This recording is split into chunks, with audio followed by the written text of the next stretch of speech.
Good morning. It is currently 10:50 a.m. here in the UK, and we now officially have the full set list for the legendary duelist Rage of Ra. My God, this set is. I said recently, 2 days ago, that Dragons of Legend is the worst set of the year. I take that back because Dragons of Legend actually had dice, actually had something that I wanted to buy. But this is so poor. Like, I don't expect the legendary duelist sets to be like amazing and like beyond belief, but this is bad. Like, I mean, you're only going to build a Jinzo deck for fun. You're only going to build a Ra deck for fun, and you're only going to build a Mechlord deck for fun. So, I mean, you look at the previous ones. The first one gave us Ra Sphere Mode. The second one gave us Card of the Demise. The third one gave us Bingo Machine Go, I believe. We also got Red Eyes support, and Red Eyes is obviously a fan favourite. We got Millennium Eyes. We got Ancient Gear Fusion. We got all these cards that made like just gave a deck another boost. Whereas this is just terrible. And apparently, the leak or the information about a Ghost Rare was never actually confirmed by Konami either. So we don't actually know if this set contains Ghost Rares as well.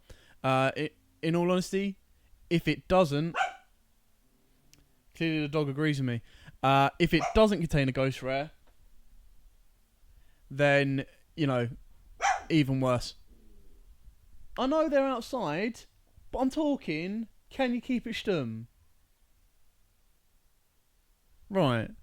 It'll be quiet for as long as you can keep it contained. So, Legendary Rage of Ra, what do we have? Now, we've got the Winged Dragon of Ra, and we can see that it's got the alternate art. Now, we don't know if this is actually going to be in there, but what we do know, we don't know if it's actually going to be in there. I think the official text from the Konami release, or the release online, is...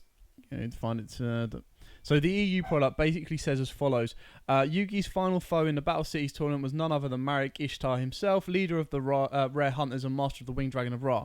Marek's advanced tactics using the Winged Dragon of Ra were previously impossible to replicate, but 7 new cards in the set are poised to make that impossible possible. But why stop in just upgrading your deck strategy? The new Yu-Gi-Oh! Trading card game Legendary Duelist set includes an extra special version of the Winged Dragon of Ra like you've never seen before. So, are they talking about this alternate art, or are they talking about a Ghost Rare? So, either or, really. Part of me wants it to be a Ghost Rare because I would like to get that collection going back again, but I really don't want it to be a Ghost Rare either because then I know it'll be a giant pain in the backside to get. Anyway, I will put a link to this database, the Yu-Gi-Oh! Database, in the description below so that you guys can read all the effects, because I don't really want to go over every single one because we'll be here forever. But as you can see, and again, take this with a pinch of salt, the rarity or the writing on the card does not dictate what it comes out in the set, because we've seen that in the past. If you actually looked at Rise of the Duelist, there was like 13 secrets or something crazy like that. So do not take that as a pinch of salt, but the chances are you could probably argue that Ra will be an ultra rare, so will the Egyptian God Slime, Rector Slime. So remember with these as well, you only get supers and ultras and rares. You don't get secrets. Anyway, we've got Reactor Slime, Guardian Slime, Ancient Chant, Blaze Cannon, Millennium Revelation, Sun God Unification, Mercuria the Destroyer with its errata. Keep that in mind as well. This will be with the errata. Duragado reprint, Holding Arms, Holding Legs, Monster Reborn. If this takes up a foil spot, I'll be so disappointed because it really doesn't need one.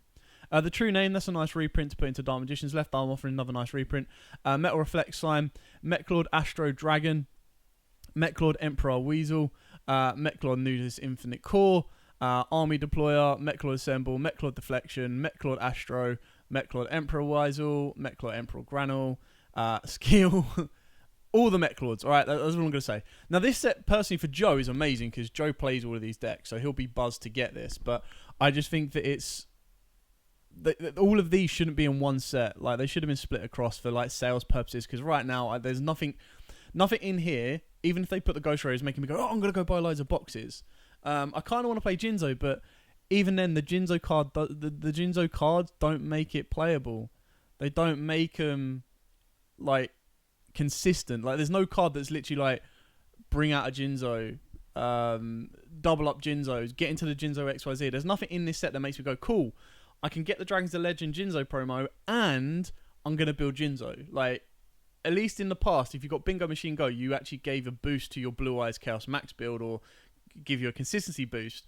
Now, I'm not expecting it to be on the same level as Magician's Souls because that's near enough impossible. That card was so good. But, like, you'd still expect them to get something decent-ish. Anyway, so we've got all these Jinzo cards. You've got the Everlasting Alloy, the Cosmo Challenging, and then you've got, obviously, a reprint of Jinzo, Jinzo Returner, Jinzo Lord, Jinzo Ejector, Brain Control, Amplifier, Mind Control, Psychic Shockwave, Raz Disciple, Mech Lord, Book of the Mech Lord, Resolution Mech Lord, Reboot, a Wild Monster appears, whoa, Mound the Bound Creator, Token Sunday, Token Stampede, and then White Aura Behemoth. This is a really good one to get, actually. So we didn't get this in the European regions because technically we're not allowed to use promos or jump promos or manga promos or anything like that until they've had an official print, which is a bit sad, but this means that we can officially start using this. It is a level 10. It does require 1 tuner synchro monster and 1 plus more non-tuner monsters. During your turn, when this card is special summoned, you can special summon 1 Divine Dragon token, Fish Water, level 10, attack 3300, defense 3k in defense vision. Once per opponent's turn, while you control no tokens, quick event, you special summon 1 Divine Dragon token.